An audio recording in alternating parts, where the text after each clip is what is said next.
welcome everyone. Oh jeez, let me move over. Hello, welcome. We're gonna do some ASMR today. Oh, you never gonna listen to ASMR? Well, I hope you enjoy. So I'm gonna say hi to everyone first. Hello, Nimai. Hello, Nutetsu. Welcome, Peaceful. Welcome, Norman. Hello, Noodle. Hello, Jojo. Welcome, Cthulhu. Yeah, you have been summoned. Welcome. Welcome, Zephyrin. Welcome, Jack. Welcome, everyone. Hello, Nicholas. Welcome, Deft. Welcome, Tats. Welcome, Minerval. I'm so sorry if I pronounced it wrong, but I hope it's right. Welcome, 3D. Welcome, Eve. Welcome, Mandalorian. Welcome, Levo. Welcome, Black. Welcome, Daniel. Welcome, Antonio. Welcome, Oscar. Hello, Ezra. Welcome, Greed. How's it going, everyone? Welcome. Hello, Gilius. Welcome. Oh, welcome, Michelle. Or Michelle? I think that's right, but I'm not sure. If I said it wrong, let me know. Welcome, Margot. Welcome, Creative. Welcome. Oh man, the ASMR might put me to sleep. But anyway, we're going to be reading some HP Lovecraft today. Welcome, Fuzzy. Welcome. Let me drink some water real quick.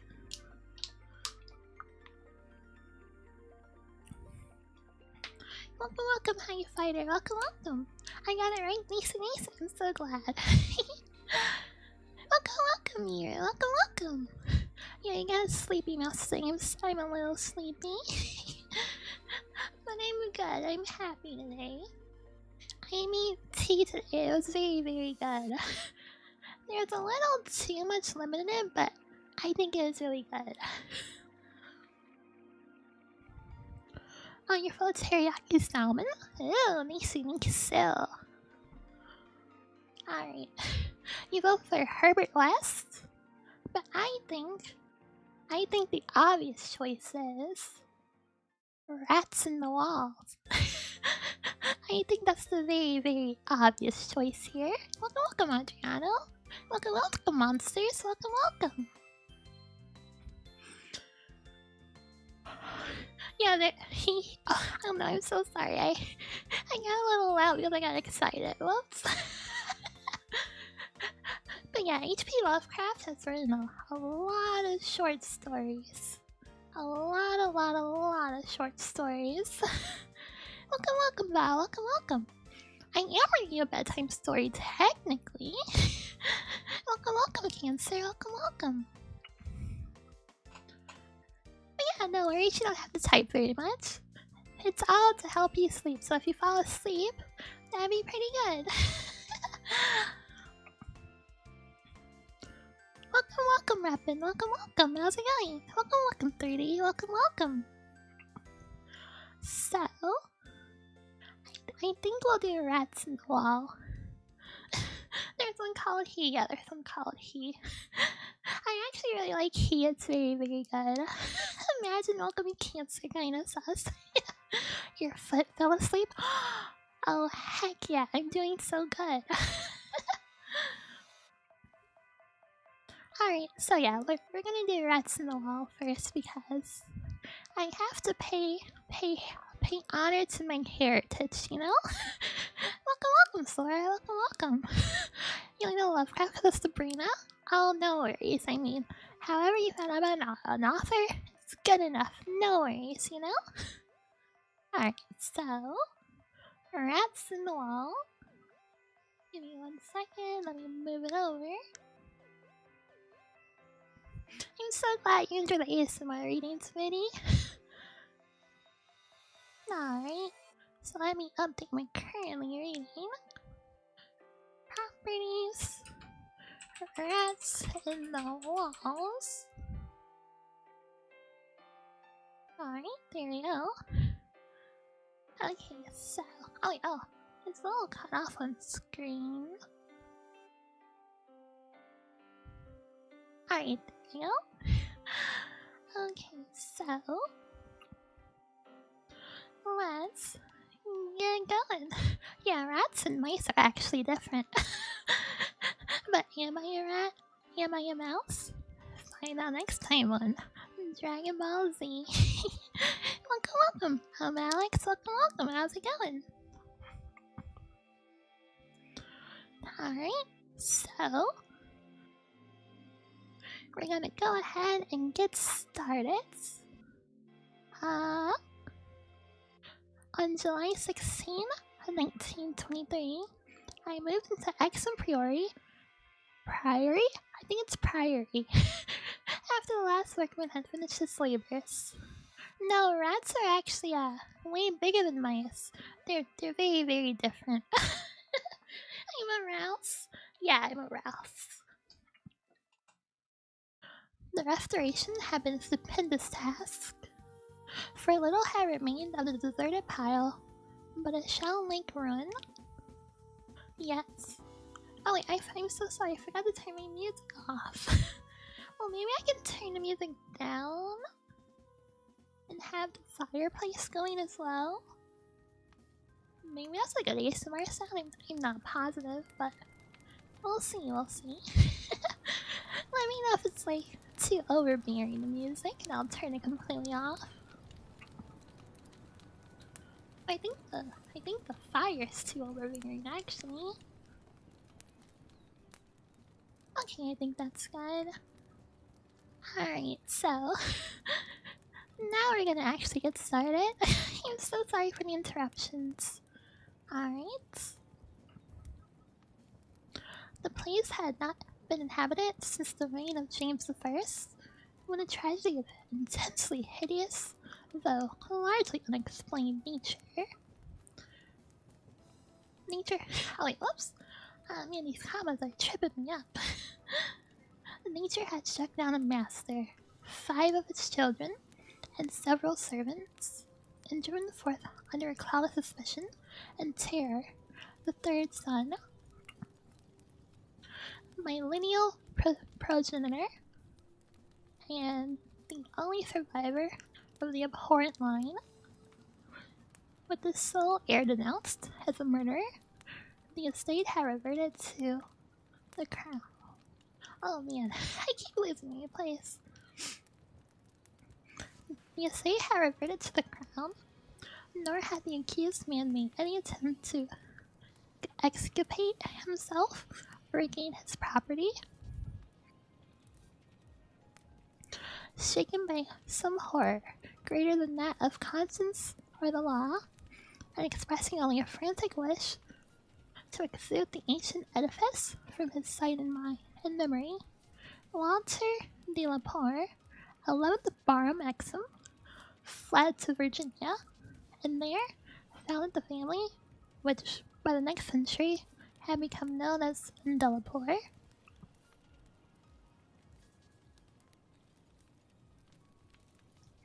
Exum Priory had remained untenanted, though later allotted to the estates of the Norris family, and much studied because of its peculiarly composite architecture. An architecture involving Gothic towers, resting on a Saxon or Romanesque substructure whose fountains in turn was of a still earlier order, or blend of orders, Roman, and even Druidic or native Cymric. If legends speak truly, the foundation was a very singular thing, being merged on one side of the solid limestone of the... Hello, Zero, welcome.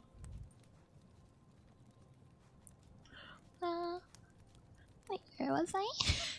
Oh no. Wait, of the precipice, from whose brink the priory overlooked a desolate valley 3 miles west of the village of Anchester. Architects and The antiquarians love to examine the strange relic of forgotten centuries, but the country folk hated it. They, they had hated it hundreds of years before, when my ancestors lived there, and they hated it now, with the moss and mold of abandonment on it. I had not a day at Manchester before I knew I came of a cursed home. And this week, workmen have blown up Exham Priory and are busy obliterating the traces of its foundations. I'm so sorry, I don't speak Spanish personally. I hope that's okay, I'm sorry, I only speak English. Oh no, you're fine, Fuzzy. I hope you get some rest. The bare statistics of my ancestry I had always known. Together with the fact that my first American forebear had come to the colonies under a strange cloud of details, however, I had been kept wholly ignorant through the policy of reticence always maintained by the Delapores. Unlike our planter neighbors, we seldom boasted of crusading ancestors or other medieval and Renaissance heroes. Nor was any kind of tradition handed down except what may have been recorded in the sealed envelope left before the Civil War by every squire to his eldest son for posthumous opening. Oh, if you look in the bottom left corner, you can see the title, Run Rats in the Walls. Welcome, Kazuba, welcome.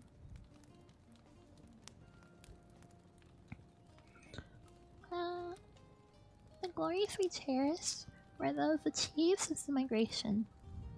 The glories of a proud and honorable, if somewhat reserved and unsocial, Virginia line. During the war, our fortunes were extinguished and our whole existence changed by the burning of Carfax. Our home on the banks of the James, my grandfather, advanced in years, had perished in the incendiary outrage. And with him, the envelope that bound us all to the past. I can recall that fire today as I saw it, and at the age of 7, with the federal soldier shouting, the woman screaming, and the people howling and praying. My father was in the army, defending Richmond, and after many formalities, my mother and I passed through the lines to join him. When the war ended, we all moved north. Once my mother had come, and I grew to manhood, middle age, and ultimate wealth as a solid Yankee. Neither my father nor I ever knew what our hereditary envelope had contained, and as I emerged into my greatest of Massachusetts business life, I lost all interest in the mysteries which evidently lurked far back in my family tree. Had I suspected their nature, how gladly I would have left Exham Priory to its moss pets and cobwebs.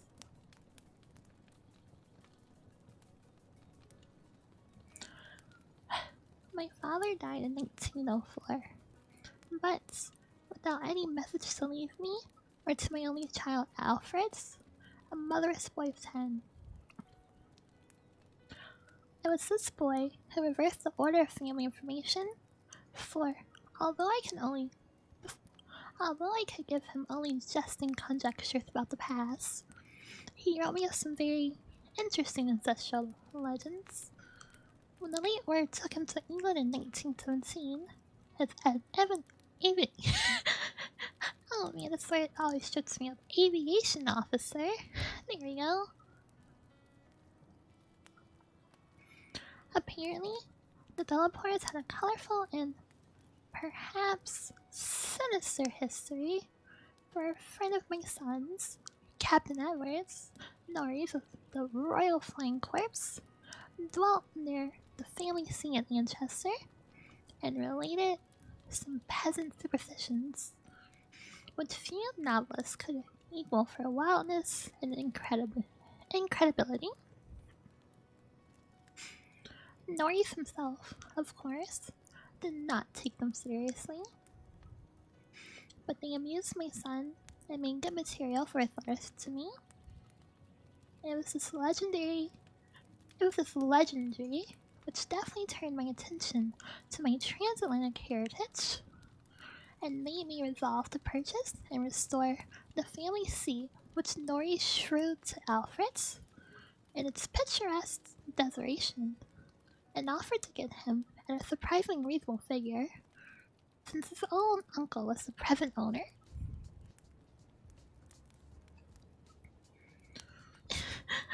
Obviously, rats came way earlier. They passed the plague, you know? But actually, they didn't. It wasn't the rats who passed the plague, it was all the dead bodies in the streets that passed the plagues. But people like to blame the rats for some reason. Because people don't like to blame themselves, people like to blame rats.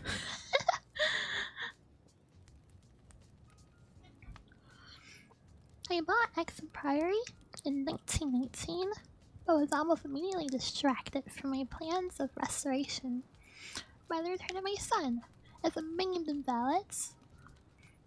During the 2 years he lives, I thought of nothing but his care, having even placed my business in the direction of partners.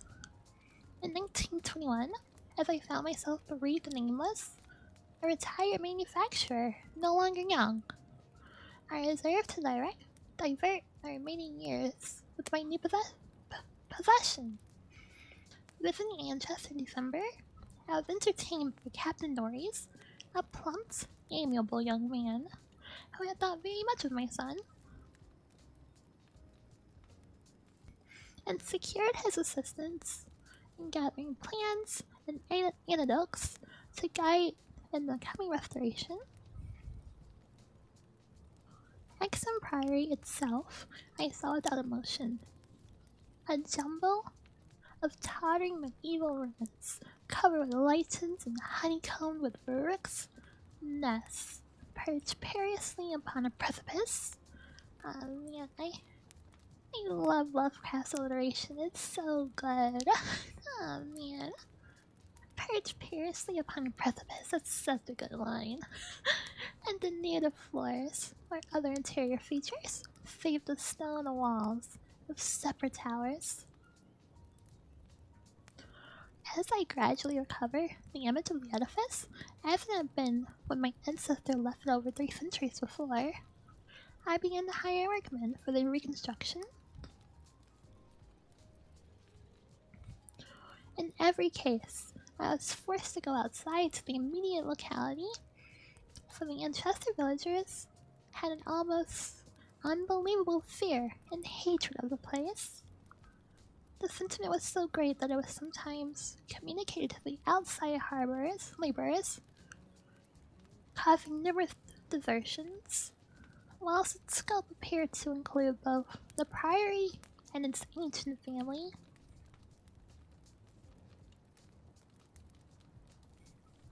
My son had told me that he was somewhat avoided during his visits because he was a deal poor, and I now find myself subtly ostracized for a like reason, until I convinced the peasants how little I do with my heritage. Even then, they suddenly disliked me, so when I had to collect most of the village traditions through the mediation of the Norris,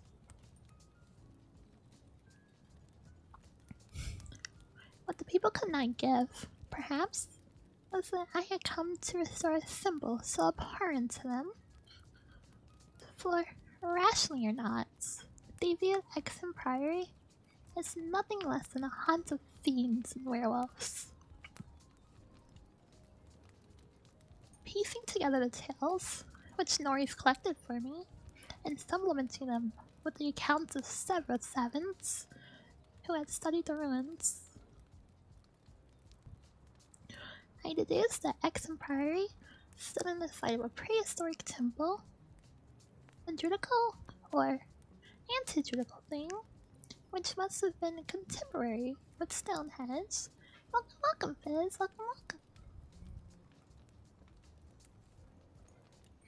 That indescribable rites had been celebrated there. Few doubt it, and there were unpleasant tales of the transference of these rites into the Cybele worship, which the Romans had introduced. Inscriptions still visible in the sub-cellar bore such unmistakable letters such as DIV, OPS, Magna, Mats, sign of the Magna Mater, Mater. His dark worship was once vainly forbidden to the Roman citizens. Welcome, welcome, Silver. Welcome, welcome. I'm a mouse. What do you mean a rat?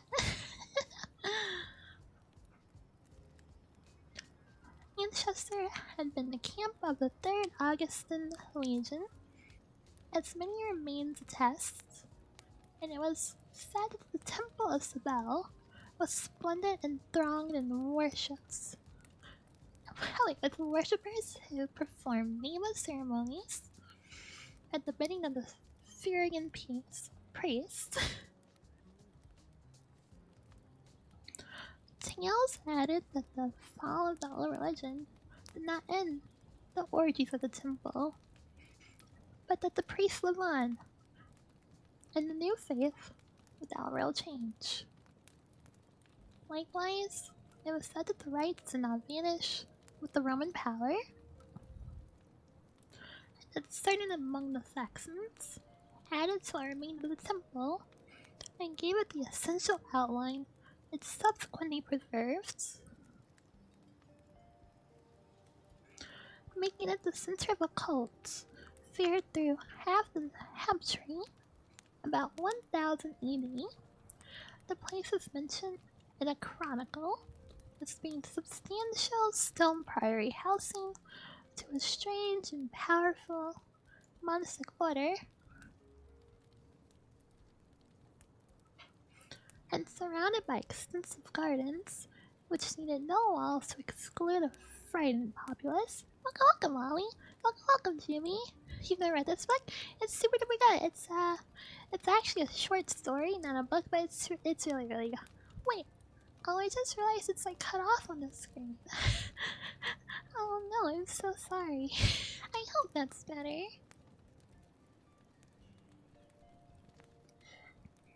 Alright, let's continue.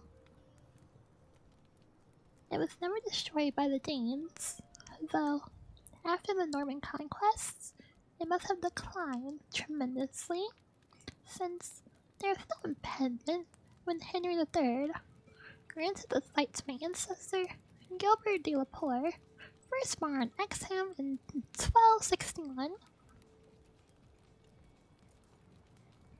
I'm doing good, thank you. How are you doing? Wait, no, don't tell Comcast. They're gonna shut me down. Oh no.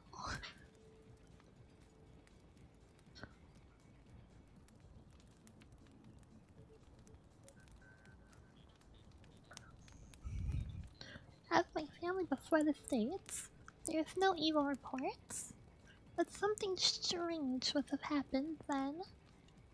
In one chronicle, there's a reference to de la Poer as a cursed of God. In 1307,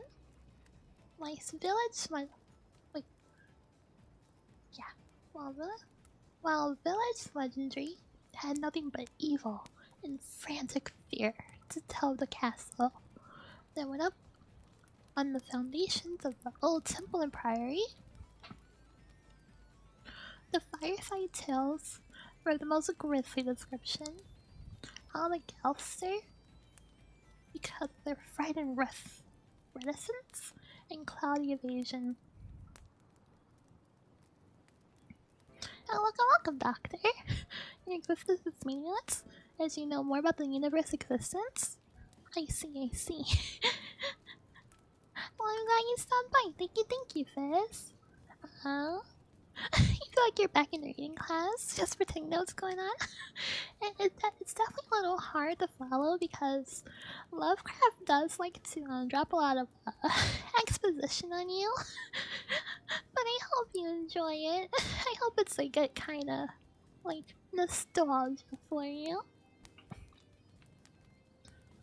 Anyways, where were we? Welcome, Super Butcher Pete. Welcome. Alright, let's see.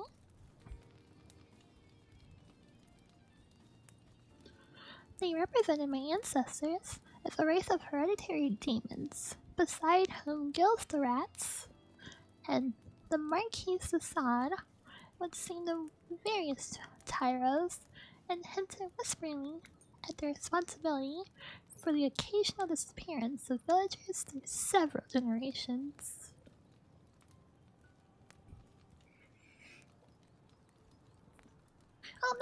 Oh no, I just lost my place. Okay, here we were. Oh jeez. The worst characters, apparently, were the Barons and their direct heirs. At least, most was whispered about these. If of healthier inclinations, it was said an heir would early and mysteriously die to make way for another more typical Xian?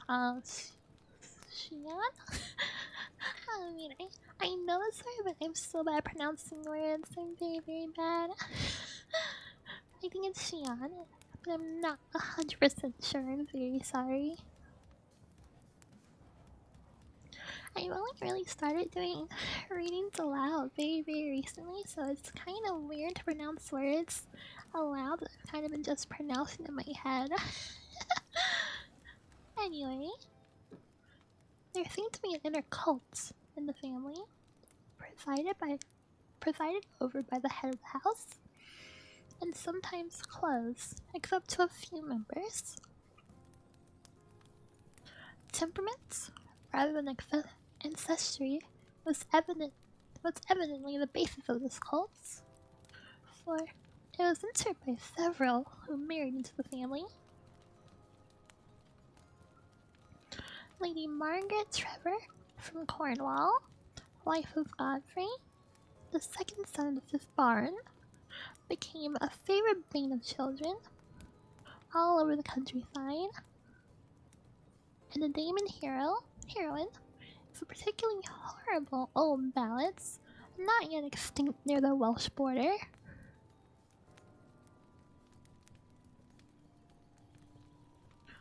Preserved in the ballad tree too, of a particularly horrible old ballad. Preserved in the ballad tree too, though not illustrating the same points, is the hideous tale of Lady Mary de la Poor, who shortly after her marriage to the Earl of Shrewsfield was killed by him and his mother. Both of the slayers, being absolved and blessed by the priest to whom they confess what they dare not repeat to the world. These myths and ballads, typical as they were of crude superstition, repelled me greatly.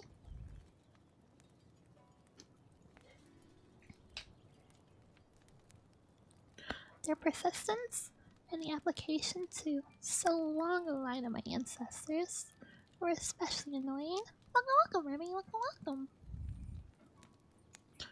Whilst the imputations of monstrous habits proved unpleasantly reminiscent of the one known scandal of my immediate forebears. Welcome, Mogus, welcome. The case of my cousin, young Randolph de la Poor of Carfax, who went among among the people and became a voodoo priest after he returned from the Mexican War.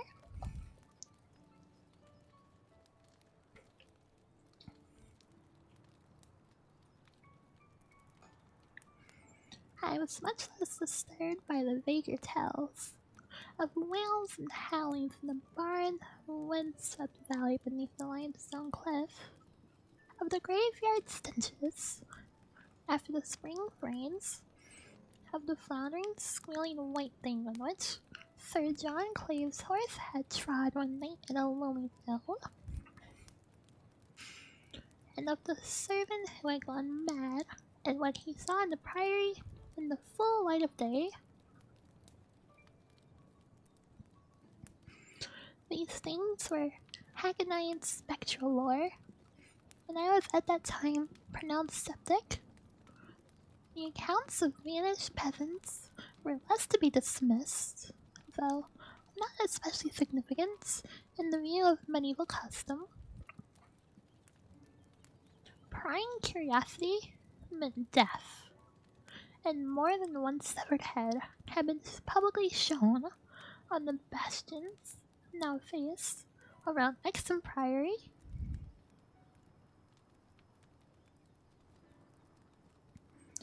A few of the tales were exceedingly picturesque and made me wish I had learned more of a comparative mythology in my youth. There was, for instance, the belief that a legion of bat-winged devils kept witches' Sabbath each night at the priory. A legion whose sustenance might explain the disproportionate abundance of coarse vegetables harvested in the vast gardens.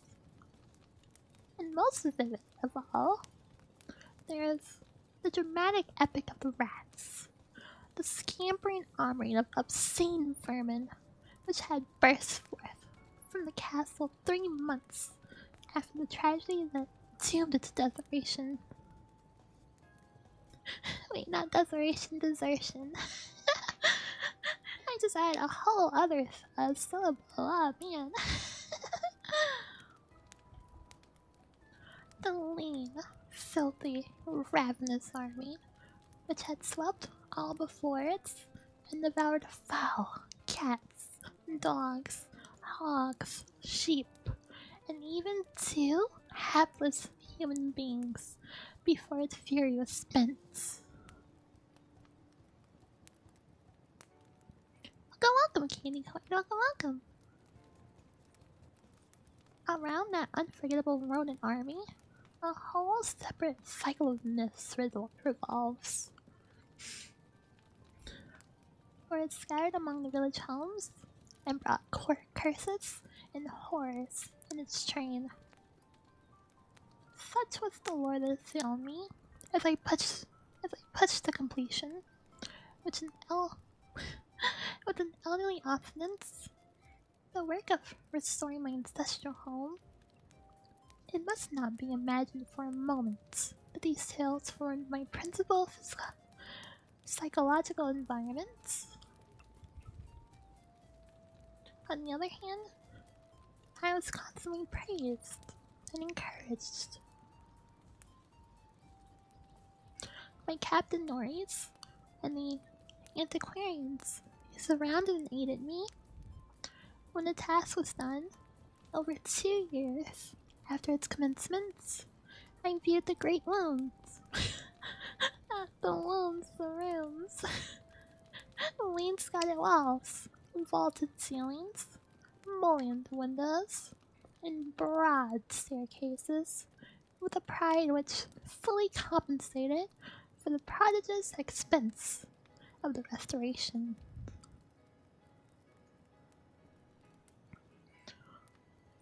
Every attribute of the Middle Ages was cunningly reproduced, and the new parts blended perfectly with the original walls and foundations. The seat of my fathers was complete, and I looked forward to redeeming at last the local fame of the line which ended in me.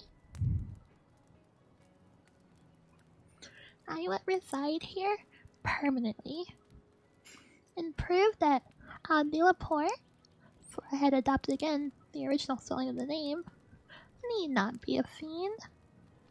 My comfort was perhaps augmented by the fact that, although Exum Priory was medievally fit, its interior was in truth wholly new and free from old vermin and ghost light. As I have said, I moved in on July 16th, 1923. We're gonna skip this part. I had now obtained some circumstantial accounts of the final tragedy. In the flight of Walter de la Poor, which I conceived to be the probable contents of the hereditary paper, lost in the fire at Carfax, it appeared that my ancestor was accused, with much reason, of having killed all the other members of his household, except four servants, servant confederates. Welcome, Marvelous, welcome. In their sleep, about 2 weeks after a shocking discovery, which changed his whole demeanor, but which, except by implication, he disclosed to no one, save perhaps the servants who assisted him and afterward fled beyond reach.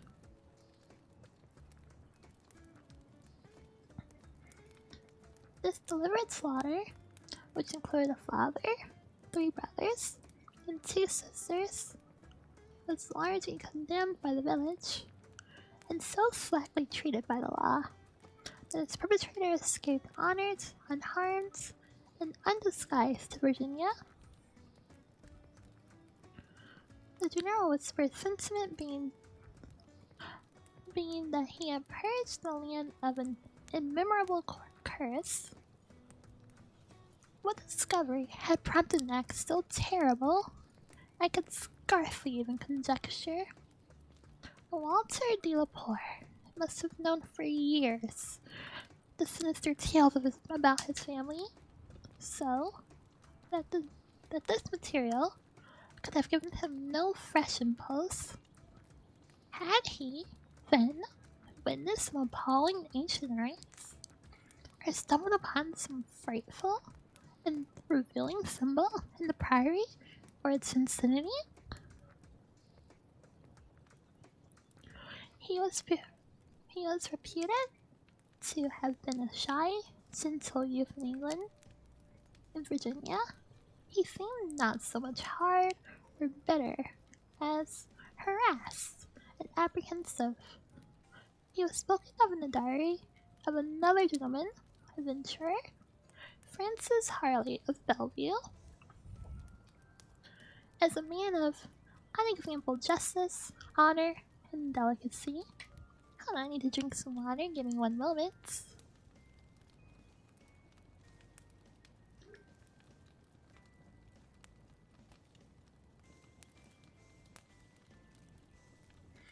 Alright, I just drank my water. Oh, I'm so sorry. Alright, there we go.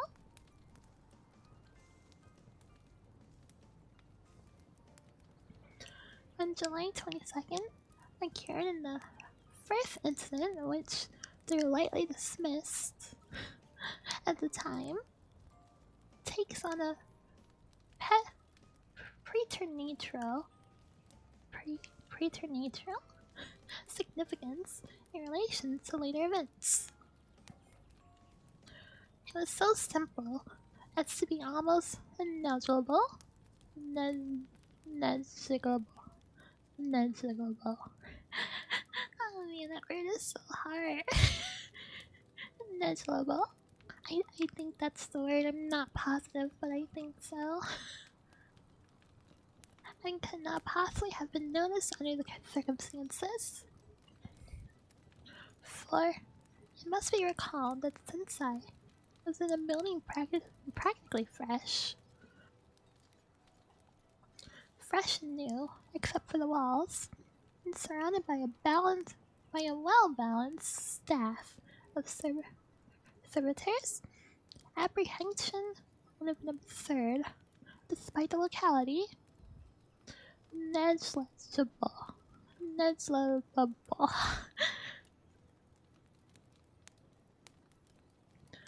Yeah, no, I don't think I'm ever gonna pronounce that right. It doesn't make sense to my tongue, it really doesn't. Oh, thank you, Rita. Thank you. Welcome. What I afterward remembered is merely this: that my black cat, whose mood I know so well, was undoubtedly alert and anxious to an extent wholly out of keeping his natural character. He roved from room to room, restless and disturbed, and sniffed constantly about the walls, which formed part of the old Gothic structure. I realize how trite this sounds, like an inevitable dog in a ghost story, which at least growls before his master sees the sheeted figure. Yet, I cannot consistently suppress it. Is that cheese and chat? Oh, no promises I will eat you, but welcome. Neglect. Eligible. Negligible.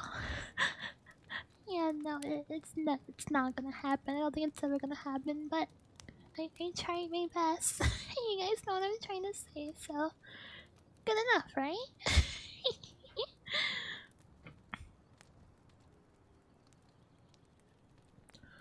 Alright, let's move on. The following day, a servant complained of restlessness among all the cats in the house. Good night, Multiplier. Thank you for stopping by. See you.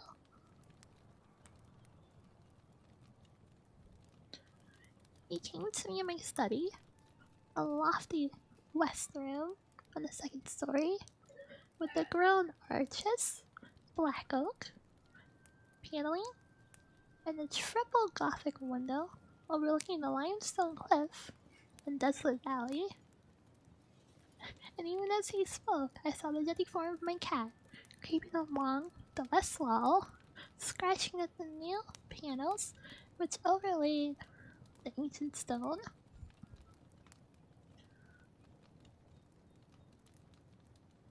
I told the man that there must be some singular odor or emanation from the old stonework, imperceptible to my human senses, but affecting the delicate organs of cats, even though the new would work. This I truly believed. And when the fellow suggested the presence of mice or rats, I imagined there had been no rats there for 300 years, and that even the field mice of the surrounding country could hardly be found in these high walls, where they had never been known to stray. That afternoon, I called on Captain Norris, and he assured me that it would be quite incredible for field mice to infest the priory in such a sudden and unprecedented fashion.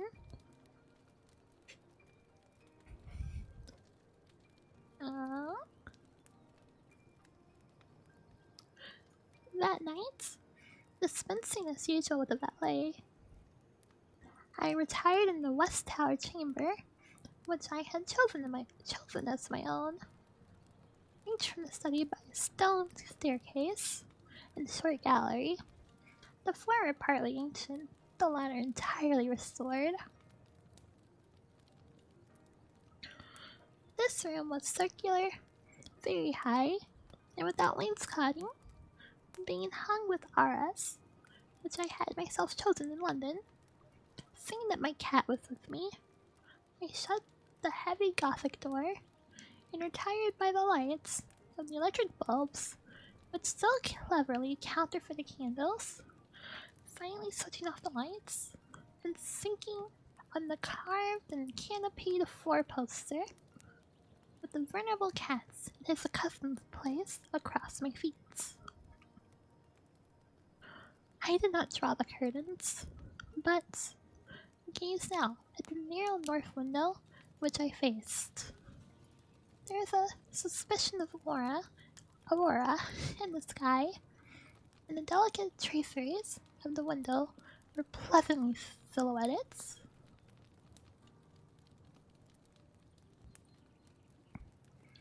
At some time I must have fallen quietly asleep, for I recall a distinct sense of leaving strange dreams. When the cat started violently from his placid position, I saw him in the faint auroral glow, head strained forwards, 4 feet on my ankles, and hind feet stretched behind me.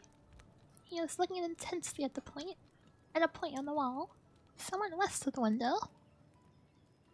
A point which, to my eye, had nothing to mark it, but toward which all my attention was now directed. And as I watched, I knew that my cat was not vainly excited. Whether the arras had actually moved, I cannot say. I think it did, very slightly.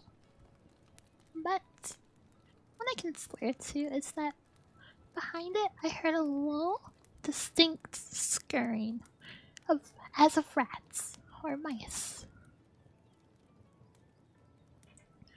In a moment, the cat had jumped bodily onto the screening tapestry, bringing the affected section to the floor with its weight and exposing a damp, ancient wall of stone.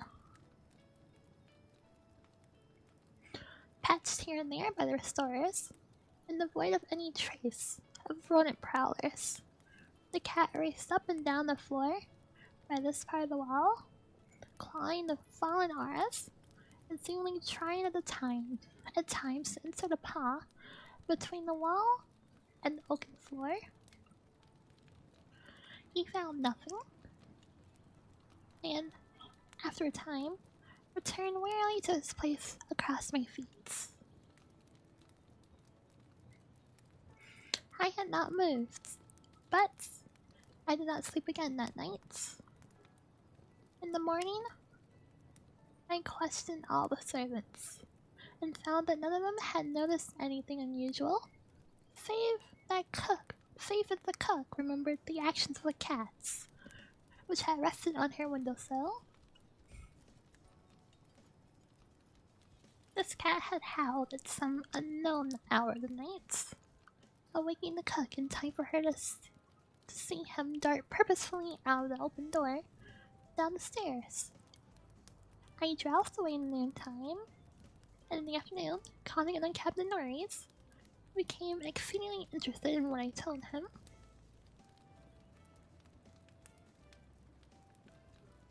The odd incidents, so slight yet so serious, not serious, curious, so slight yet so curious, appealed to the sense of the picturesque,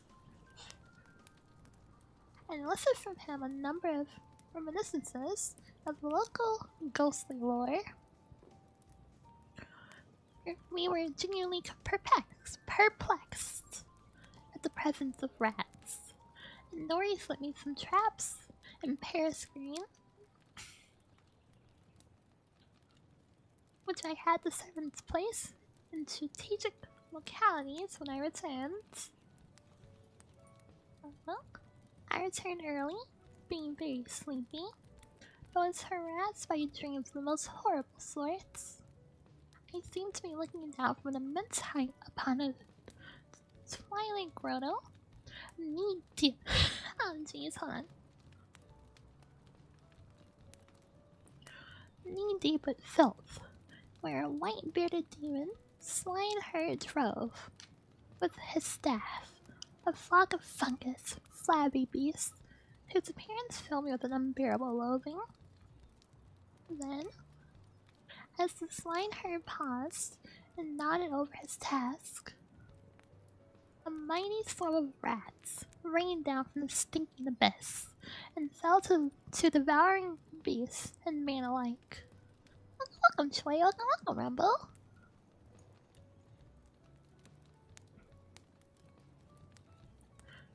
From this terrific vision, I was abruptly awakened by the motions of my cats, who had been sleeping as usual across my feet. This time, I did not have to question the source of his snarls and hisses, and of the fear which made him sink his claws into my ankle, unconscious of their effects, for on every side of the chamber, the walls were alive with a nauseous sound, the verminous slithering of ravenous, gigantic rats. There was now no Aurora to shrew the state of the auras. The fallen section of which had been replaced, but I was not too frightened to switch on the lights. As the bulbs leapt into radiance, I felt a hideous shaking all over the tapestry, causing the somewhat peculiar designs to execute a singular dance of death. This motion disappeared almost at once, and the sound with it. Springing out of bed, I poked at the arras with the long handle of a warming pan that rested near, and lifted one section to see what lay beneath. There was nothing but the patched stone wall, and even the cat had lost its tense realization of a normal presence. Presences, I think. Presences? Yeah, I think that's right. When I examined the circular trap that had been placed in the room, I found all the openings sprung through. No trace remained of what had been caught and had escaped.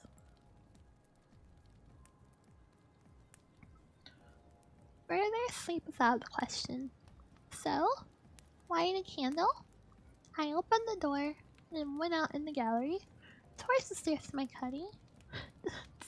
study, my cat following at my heels. Hello, Kong, welcome. Before we had reached the stone steps, however, the cat darted ahead of me and vanished down the ancient flights. As I descended down the stairs myself, I became suddenly aware of the sounds in the great room below. Sounds of a nature which could not be mistaken.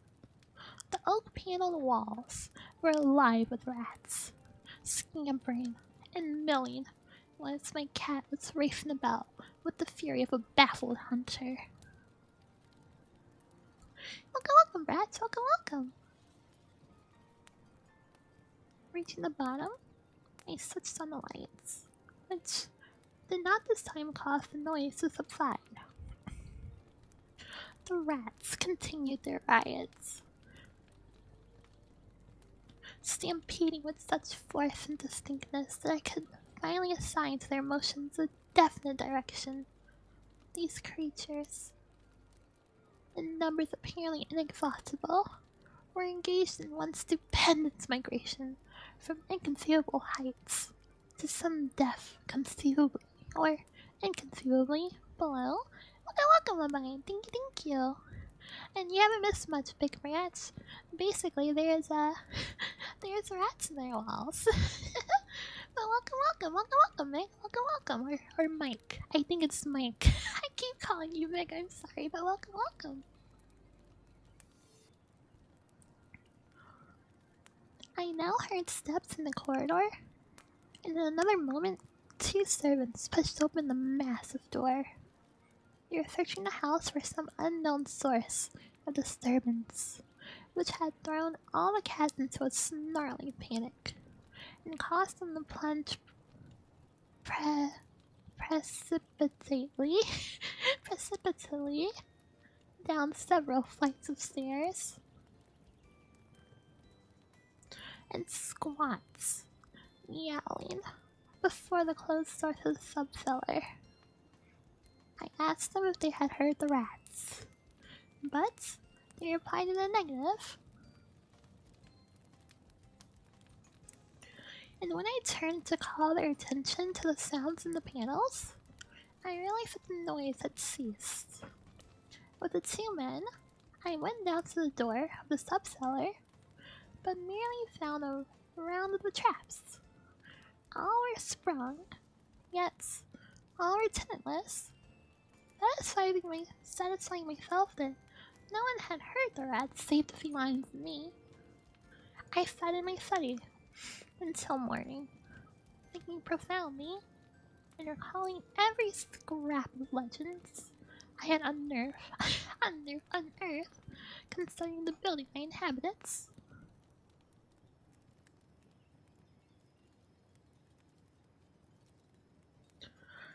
I slept some in the forenoon, leaning back in the one comfortable library chair, which my medieval plan of furnishing could not banish.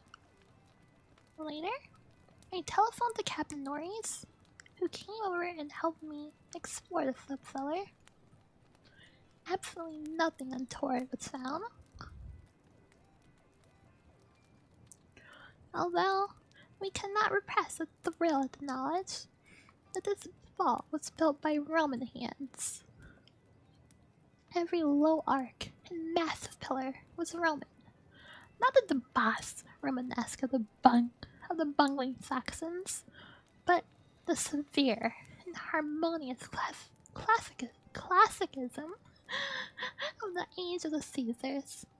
Indeed, the walls abounded with inscriptions familiar to the antiquarians who had repeatedly explored the place. Things like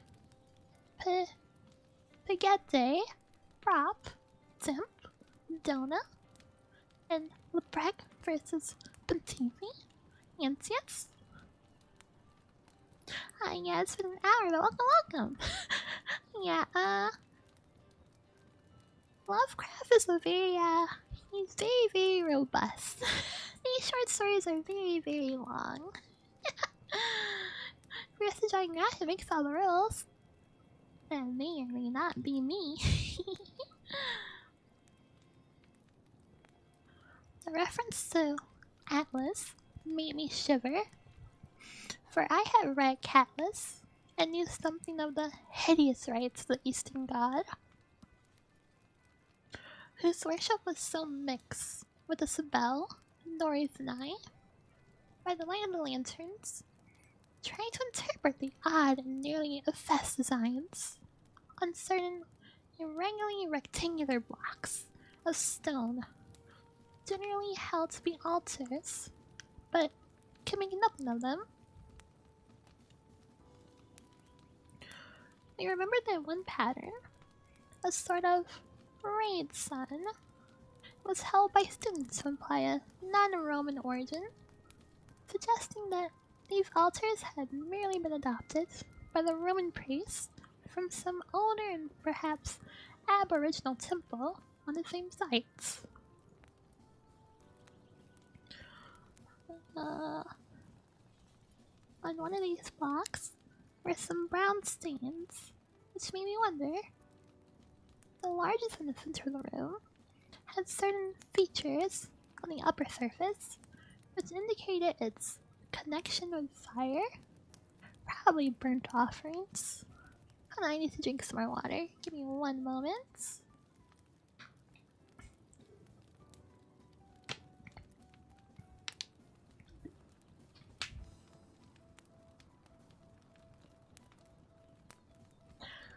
Alright, water drink.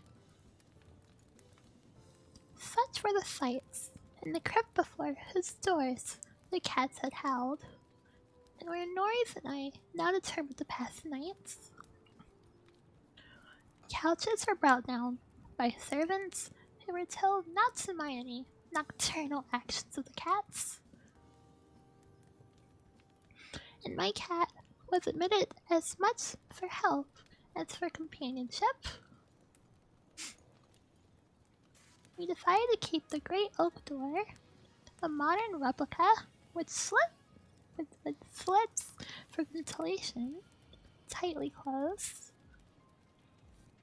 And with this attendant to, we retired with lanterns still burning to wait what might occur.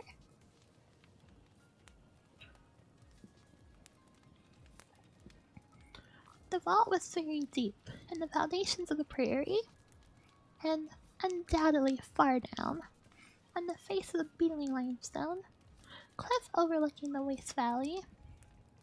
That it had been the goal of the scuffling and unexplainable rats, I cannot doubt, though why, I cannot tell. As we lay there, expectantly, I found my vigil occasionally mixed with the half-formed dreams from which the uneasy motions of the cats across my feet would rouse me. These dreams were not wholesome, but horribly like the one I had the night before. I saw again the twilight grotto and the swine herd with his unmentionable fungus beast wallowing in filth.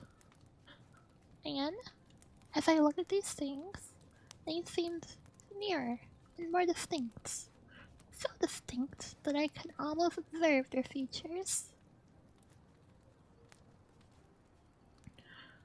Then I did observe the flabby features of one of them, and awakened with such a scream that my cat started up, and Captain Norris, who had not slept, laughed considerably.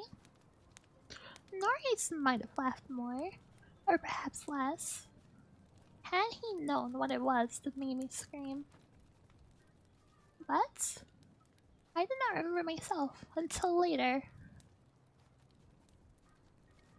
Ultimate horror often paralyzes memory in a mirthful way.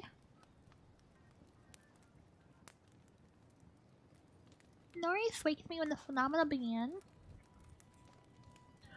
Out of the same frightful dream, I was called by his gentle shaking and his urging to listen to the cats. Indeed, there was much to listen to, for beyond the closed door, the head of the stone steps, was a veritable nightmare of feline yelling and clawing, while my cats, unmindful of his kindred outside, was running excitedly round the bare stone walls, in which I heard the same babble of scurrying rats that had troubled me the night before. An acute terror now rose within me, for here were anomalies which nothing normal could well explain. These rats, if not the creatures of madness which I share with the cats alone, must be burrowing and sliding the Roman walls I had thought to be of solid limestone blocks, unless, perhaps, the action of the water through more than 17 centuries had eaten winding tunnels which rodent bodies had worn clear and ample. But even so, the spectral horror was no less, for if these were living vermin, why did not Norris hear their disgusting commotion? Why did he urge me to watch my cats and listen to the cats outside? And why did he guess so wildly and vaguely at what could have aroused them?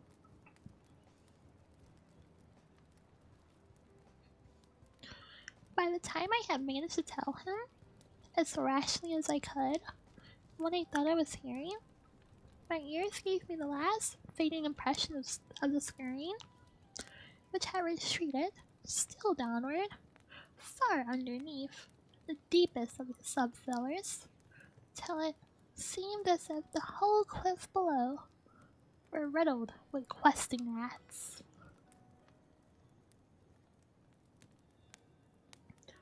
Norris was not as skeptical as I had anticipated, but instead seemed profoundly moved.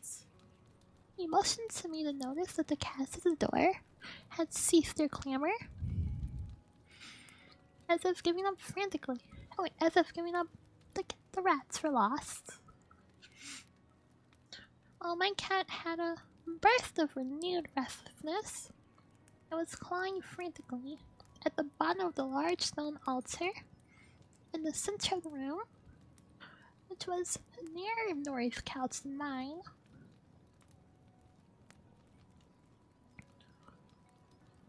My fear of the unknown was, at this point, very great. Something astounding had occurred, and I saw that Captain Norris, a younger, stouter, and presumably more naturally materialistic man, was affected fully as much as myself. Perhaps because of his lifelong and intimate familiarity with local legends. We could, for the moment, do nothing but watch the old black cats moving Paul with decreasing fervor at the base of the altar, occasionally looking up and mewing to me in that persuasive manner. Persuasive, there we go, in that persuasive manner which he used when he wished me to perform some favor for him. Norris now took a lantern close to the altar and examined the place where my cat was pawing, quietly kneeling, and scraping away the lichens of centuries which joined the massive pre-Roman block to the tessellate floor. He did not find anything. He was about to abandon his efforts when I noticed a trivial circumstance which made me shudder. Even though it implied nothing more than I had already imagined, I told him of it, and we both looked at its almost imperceptible manifestation with the fixedness of fascinated discovery and acknowledgement. It was only this, that the flame of the lantern, set down near the altar, was slightly but certainly flickering from a draught of air which it had not before received, and which came indubitably from the crevice between floor and altar where Norris was scraping away the lichens. Oh, welcome, Crip. Welcome. Spook you. I'm doing my best. We spent the rest of the night in the brilliantly lighted study, nervously discussing what we should do next. The discovery that some vaults, deeper than the deepest known masonry of the Romans underlay this accursed pile, some vaults, unsuspected by the curious antiquarians of 3 centuries, would have been sufficient to excite us without any background of the sinister. As it was, the fascination became twofold, and we paused in doubts whether to abandon our search and quit the priory forever in superstitious caution, or to gratify our sense of adventure and brave whatever horrors might await us in the unknown depths. by morning, we got compromised and decided to go to London to gather a group of our archaeologists and scientific men fit to cope with the mystery. It should be mentioned that before leaving the subcellar, we had vainly tried to move the central altar, which we now recognize as the gate to a new pit of Nemosphere. Which secret would open the gates? Wiser men than we would have to find.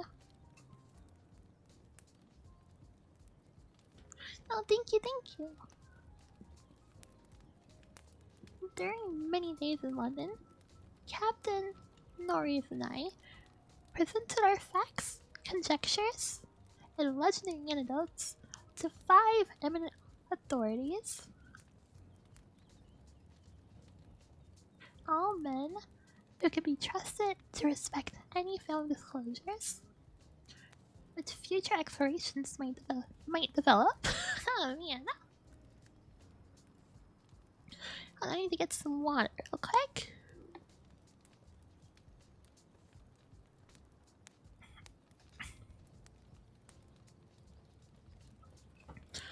Alright, there we go. How can I read a whole paragraph without using the pointer soundtrack? It's just a skill I developed. I'm built different. Anyway, let's continue.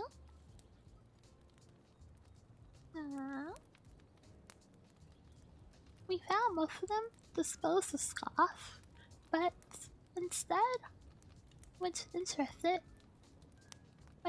intensely interested and sincerely sympathetic. It is hardly necessary to name them all, but I may say that they included Sir William Brenton, whose expeditions in the trail excited most of the world in their day.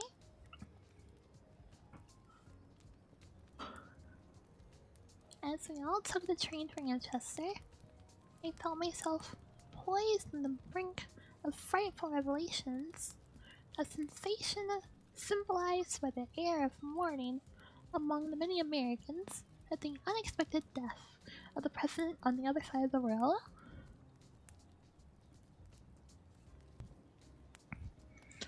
On the evening of August 7th, we reached Exham Priory, where the servants assured me that nothing unusual had occurred. I'm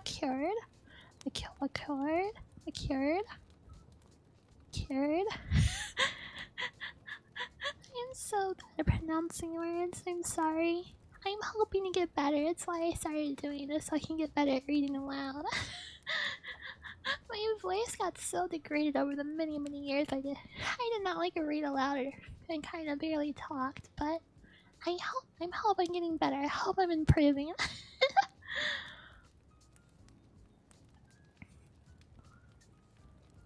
Alright, let's see, where were we?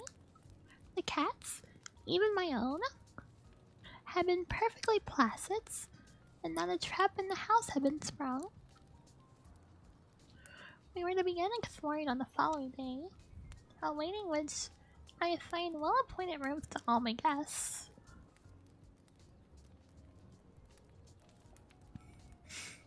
I myself retired in my own tower chamber, with my cat across my feet. Sleep came quickly, but hideous dreams assailed me. There was a vision of a Roman feast, like that of Trimalchio, with a horror and a covered platter. Then came that damnable recurrent thing about the swineherd and his filthy dove in the Twilight Grotto. Thank you, glad you guys are enjoying. Thank you.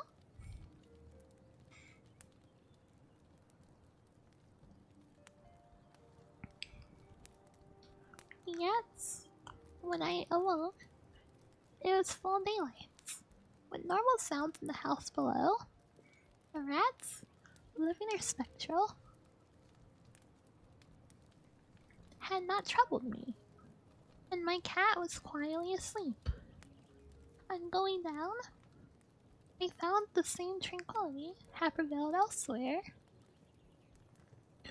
A condition which one of the assembled servants, a fellow named Thornton, devoted to the psychic, rather unfairly alluded to the fact that they had now been shown the thing which certain forces had wished to show me.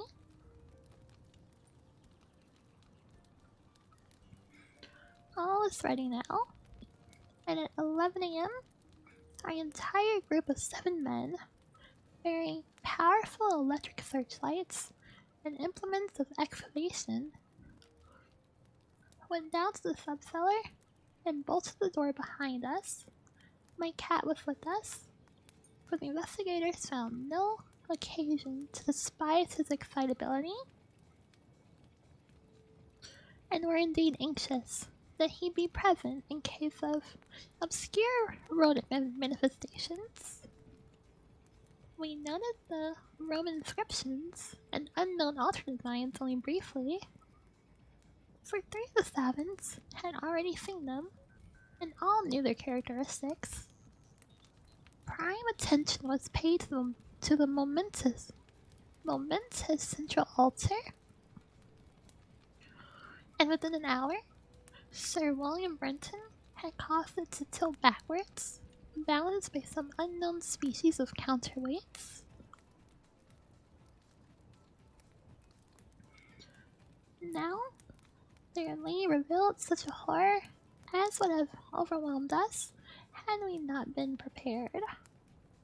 There were a nearly square opening in the tilted floor, sprawling on a flight of stone steps, so prodigiously worn that it was little more than an inclined plane.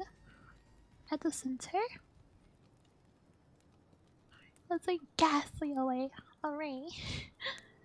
of human or semi-human bones.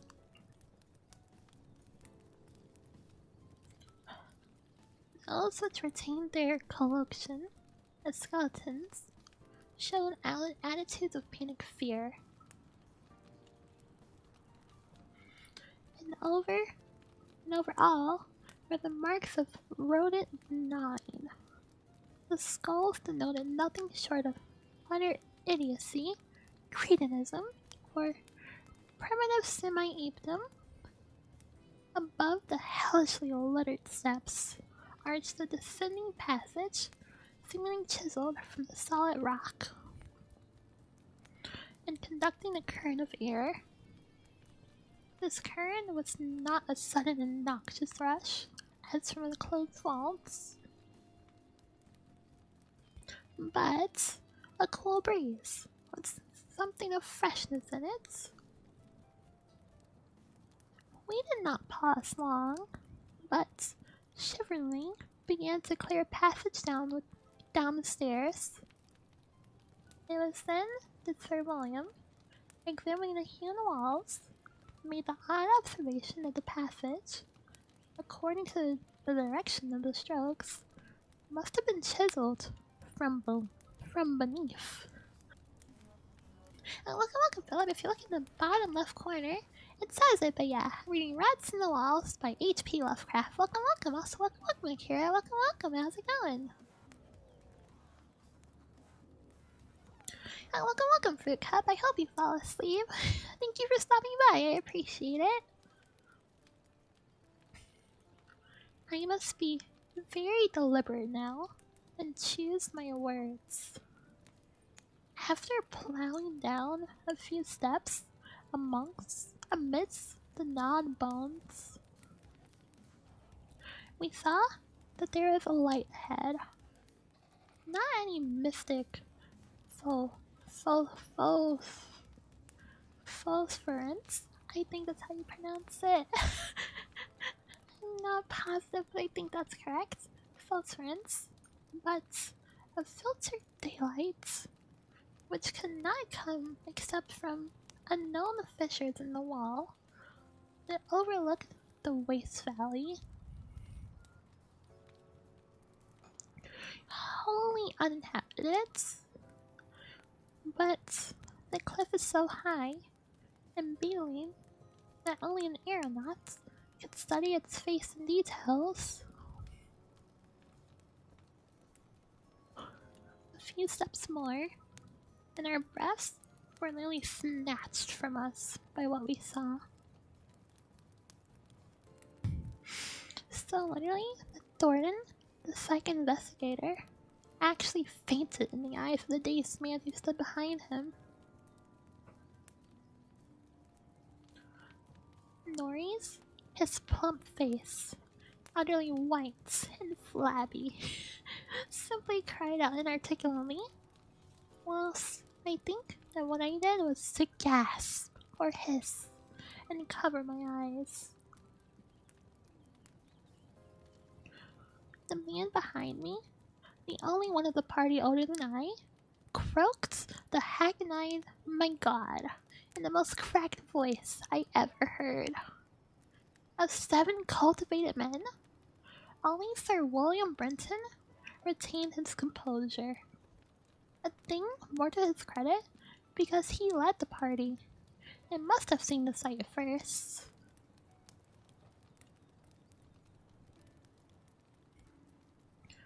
It was a twilight grotto of enormous heights, stretching away further than any eye could see. A subterraneous world of limitless mystery and horrible suggestion. There were buildings and other architectural remains. In one terrified glance, I saw a weird pattern of tumuli, a savage circle of monoliths, a little dome's Roman ruin, a sprawling Saxon pile, and an early English edifice of wood. For yards about the steps extended an insane tangle of human bones, or bones at least as human as those on the steps. Like a foamy sea, they stretched, some fallen apart, but others wholly or partly articulated as skeletons. These latter, invariably in postures of demonic frenzy, either fighting off some menace or clutching other forms of cannibal intent. When Dr. Trask, the anthropologist, stooped to classify the skulls, he found a degraded mixture which utterly baffled him. They were mostly lower than the put-down man in the scale of evolution, but in every case, definitely human. Many were of higher grade, and a few were the skulls of supremely and sensitively developed types. All the bones were gnawed, mostly by rats, but somewhat by others of the half-human drove. Mixed with them were many tiny bones of rats, fallen members of the lethal army, which clothed the ancient epic.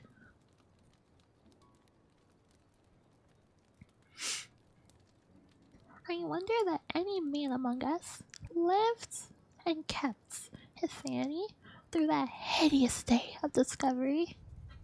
Not Hoffman or Huseman could conceive a scene more wildly incredible, more frantically repellent, or more gothically grotesque than the twilight grotto through which we 7 staggered, each stumbling on revelation after revelation, and trying to keep the nuns from thinking of the events which must have taken place there 300 years, or 1,000, or 2,000, or 10,000 years ago. It was the antechamber of hell, and poor Thornton, poor Thornton, fainted again when Trask told him that some of the skeletons must have descended as quadrupeds to the last 20 or more generations. Well, if you find it calming, that's the whole point. So I'm glad you find it calming. Nice and nice still.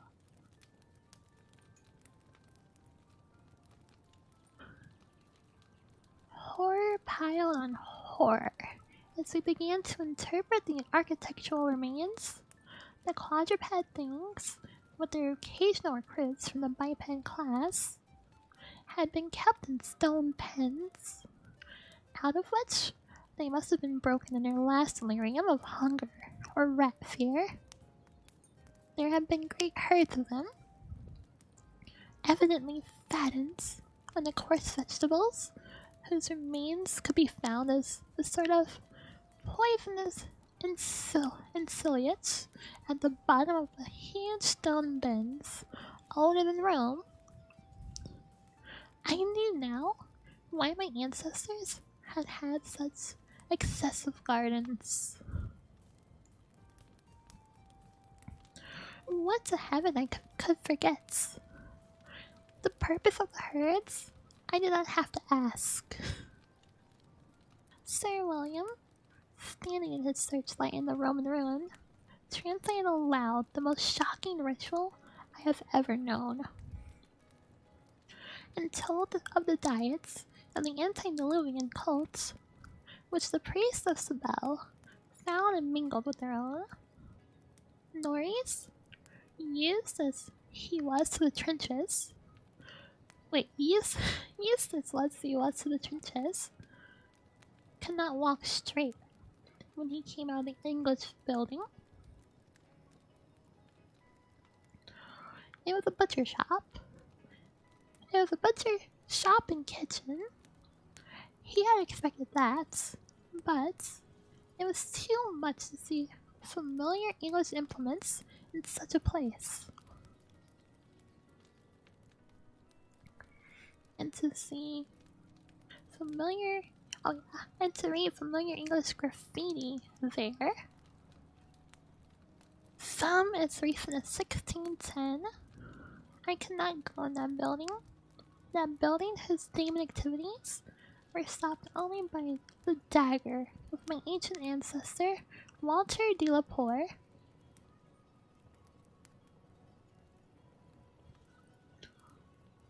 Am I a rat or a mouse? Take a wild guess. I make it sound soothing. Oh man. Alright, good night, Akira. Thank you for stopping by. See you. I wanted you guys to be scared though.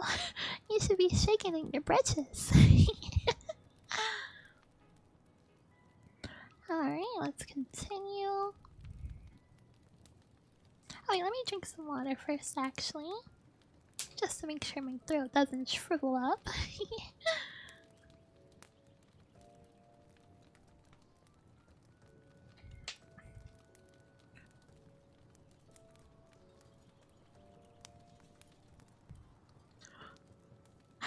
Alright, there we go. Welcome, Rico. Welcome. When I did venture to enter, was the low Saxon building whose oaken door had fallen, and there I found a terrible row of 10 stone cellars with rusty bars. 3 had tenants, all skeletons of high grade, and on the bony forefinger of one, I found a steel ring with my own coat of arms. Sir William found a vault with far older cells below the Roman chapel, but these cells were empty. Below them was a low crypt with cases or formally arranged bones. Some of them bearing terrible parallel inscriptions carved in Latin, Greek, and the tongue of Frege. Meanwhile, Dr. Trask had opened one of the prehistoric tumuli and brought to light skulls which were slightly more human than a gorilla's.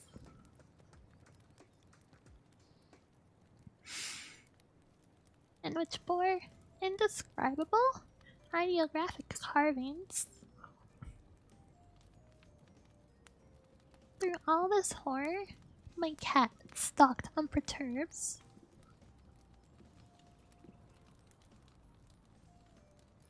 Once I saw him monstrously perch atop a mountain of bones and wondered at the secrets that might lie beneath his yellow eyes. Welcome, welcome, Katsuni. Welcome, welcome, P. Welcome, welcome. Choo choo. Suki. Of course. No need to thank me. I hope you guys are enjoying it.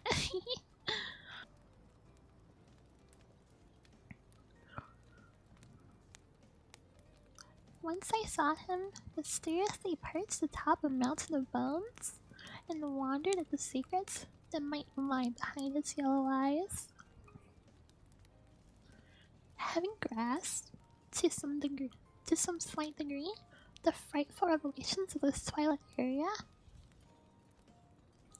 an area so hideously foreshadowed by my recurrent dream, we turned to that apparently boundless depth of Midnight Cavern, where no ray of light from the cliff could penetrate. We shall never know what sightless, Stygian worlds yawn. Hold on a sec.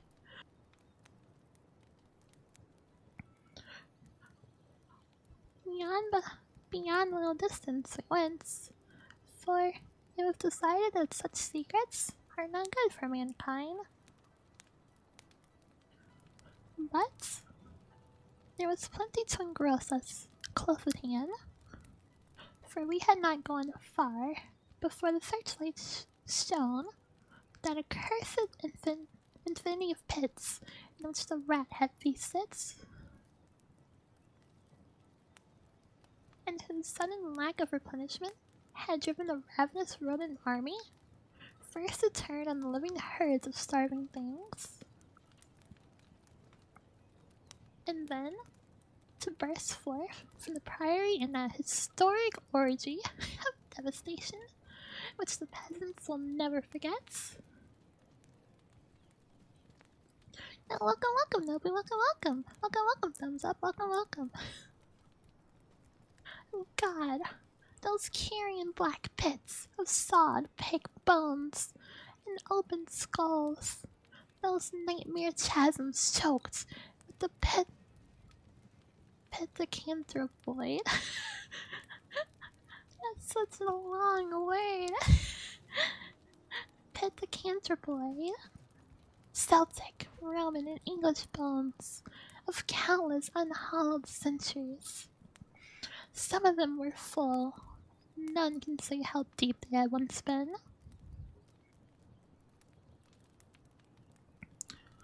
Others were still bottomless to our searchlights, and peopled by unnameable fancies.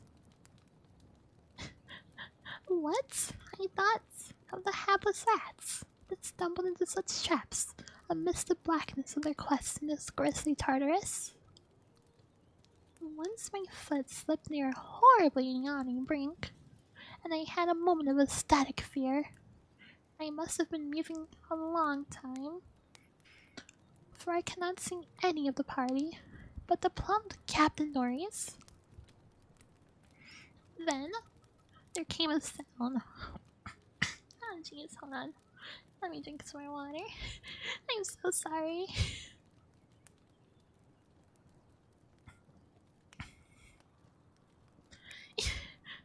Reading for like 2 hours straight is not good for your throat. But it's fine, I'm good.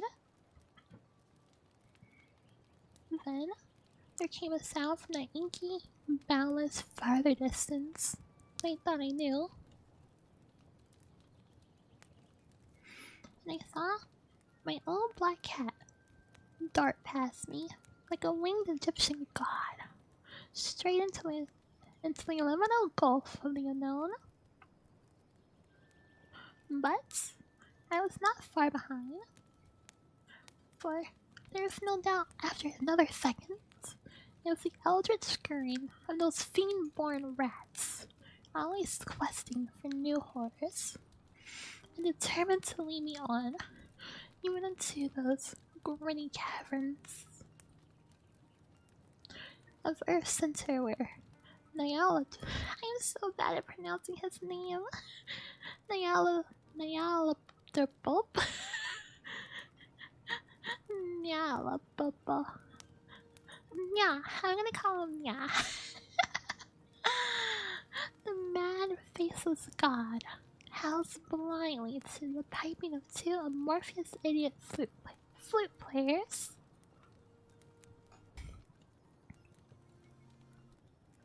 My searchlight expired, but still I ran. I'd heard voices and yowls and echoes, but above all, there gently rose the impious, insidious scurrying, gently rising, as a stiff, bloated corpse gently rises above an oily river that flows under endless onyx bridges to a black, putrid sea. Something bumped into me, something soft and plump. It must have been the rats, the vicious, gelatinous, ravenous army that feasts on the dead and living. Why shouldn't the rats eat a dealepore, as a dealepore eats forbidden things? The war ate my boy, damn them all. And the Yanks ate Carfax with flames and burnt Grandsire Delepore. And the secrets? No, I tell you, I am not that demon swineherd in Twilight Grotto. It was not Edward Norrie's fat face on that flubby fungus thing. Who says I am a Delepore? He lived, but my boy died. Shall Norries hold the hands of a Delepore? It's voodoo, I tell you. That spotted snake. Curse you, Thornton. I'll teach you to faint at what my family do. This is blood, thou stinkards. I'll learn. Oh, jeez, hold on. I'll learn ye how to gust. Woe ye swink me, think yes? Manga matter. This, the and Don August Bass. Don't make out. Donuts. I'm so sorry. I'm so sorry for messing up this Latin. Ong.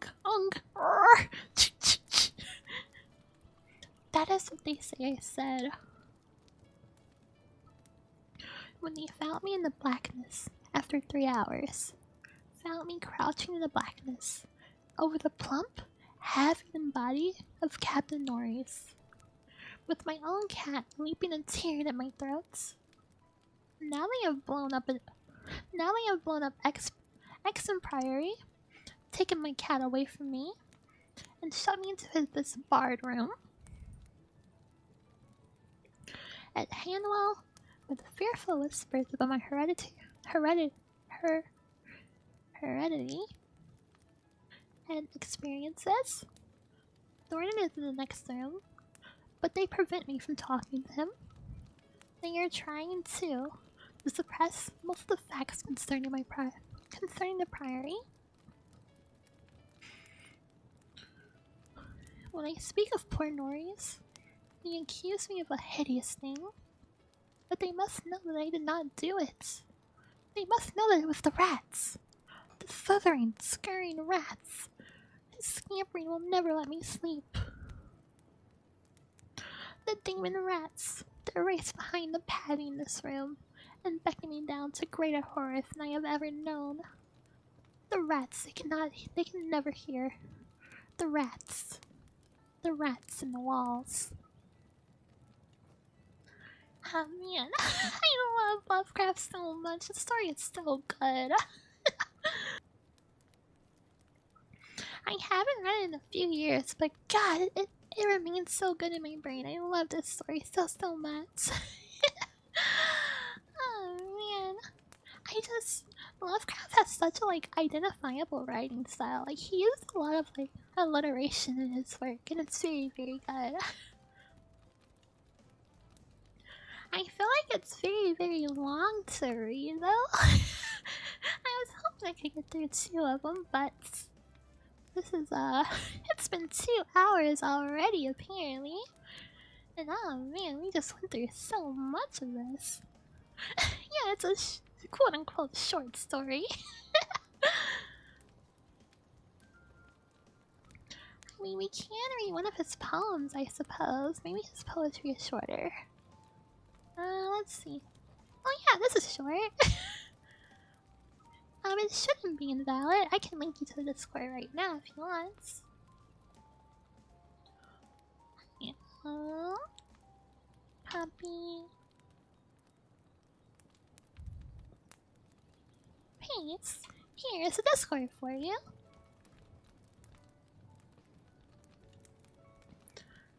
Alright, so we're gonna read a very quick poem because I only have maybe 13 minutes left to stream, so we're just gonna read some poetry, I suppose. I mean, yes, compared to a novel, it's definitely short, that's for sure. Alright, so this is called Despair. Yay! We love despair.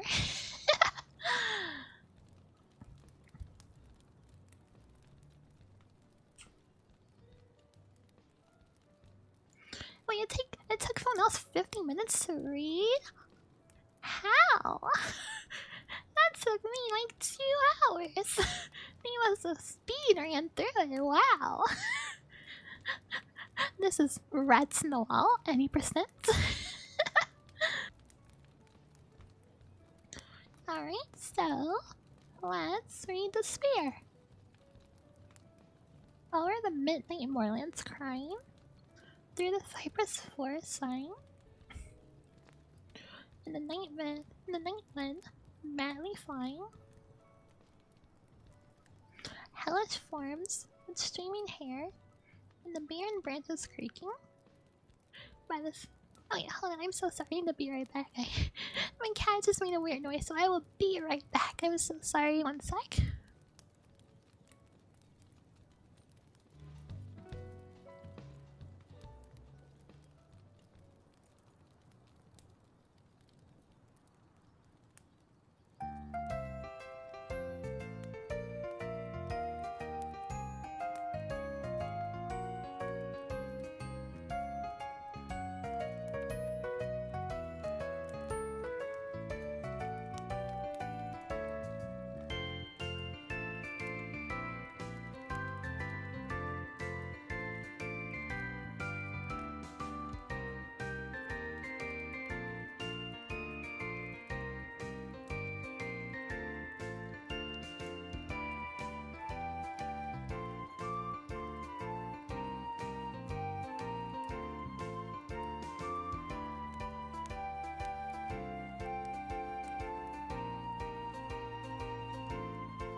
Alright, I'm back. I'm so sorry. My cat knocked something over. I've tried to tame her as a mouse, but sometimes she doesn't respect me, you know?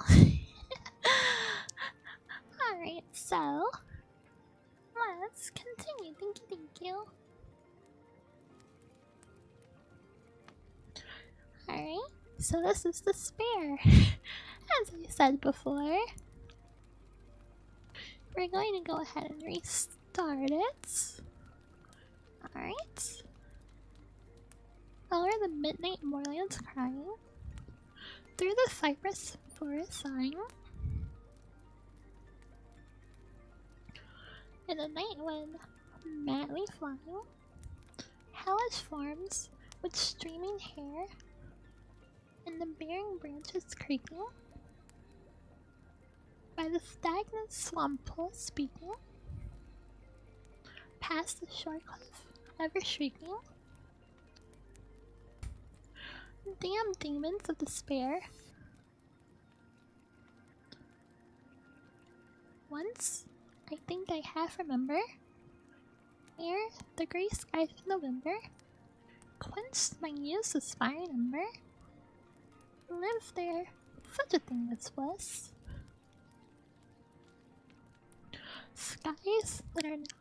Skies that now are dark were beaming, golden as ever, splendid seeming, till we learned that all was streaming, deadly drowsiness of this.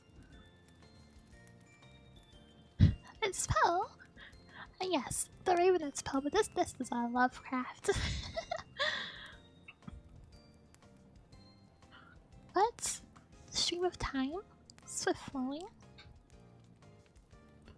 brings the torment of half knowing, dimly rushing, blindly going, past the never trodden lay,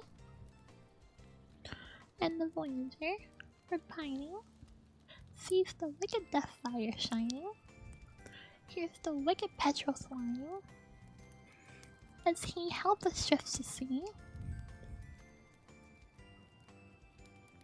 Evil wings, an effort beating, vultures at the spirit eating, things unseen forever fleeting, black against the leering sky, ghastly shades of bygone gladness, clawing fiends of future sadness, mingle in a cloud of madness, ever in the soul to lie. Thus, the living, alone, and sobbing, in the throat of Angus throbbing, with the loathsome fury throbbing, night and noon of peace and rest, but, beyond the groans and greeting of abhorrent life is waiting, sweet oblivion, culminating all the years of fruitless quests. I don't think I've ever read this poem before, but it's really good, honestly. It has like a very simple rhyming scheme, but I don't think that makes it bad or anything. I think it's just very simple. Simple to understand as well. Basically, he's just saying, well, we're all gonna die. Oh yeah, Poe definitely inspired Lovecraft. It's very obvious. It's very direct.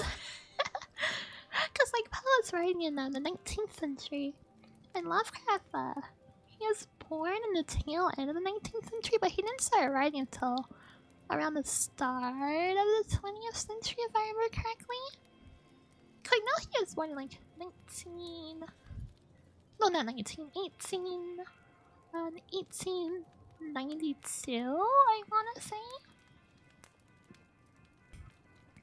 I'm not 100% sure, and anyone can fact check me there, but I know it's the end of the 19th century is when he was born, so he started writing in the 20th century, so yeah.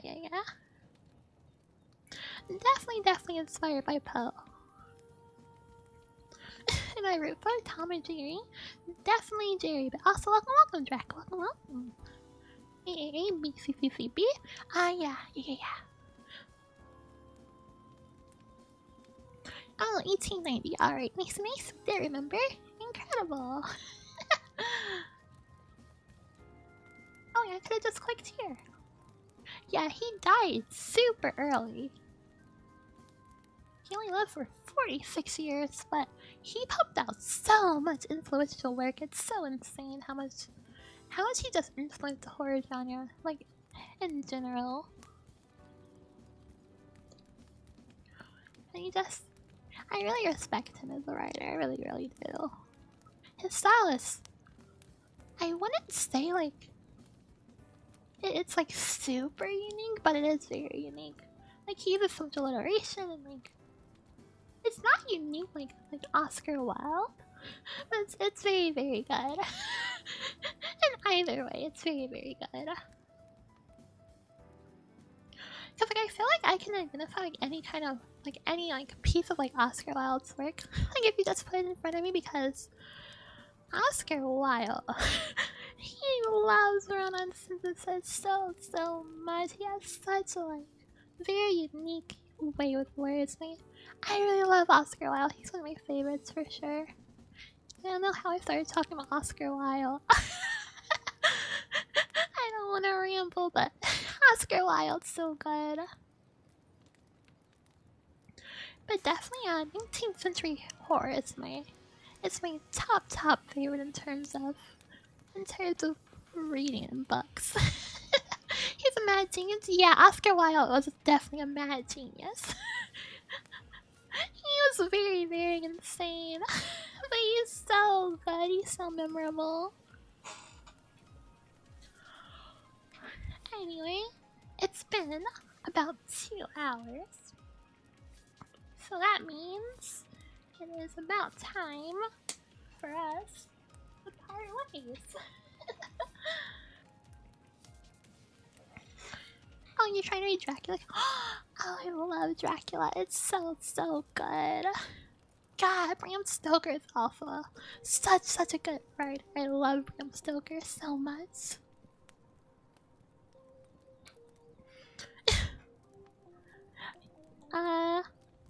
Dr. Seuss next.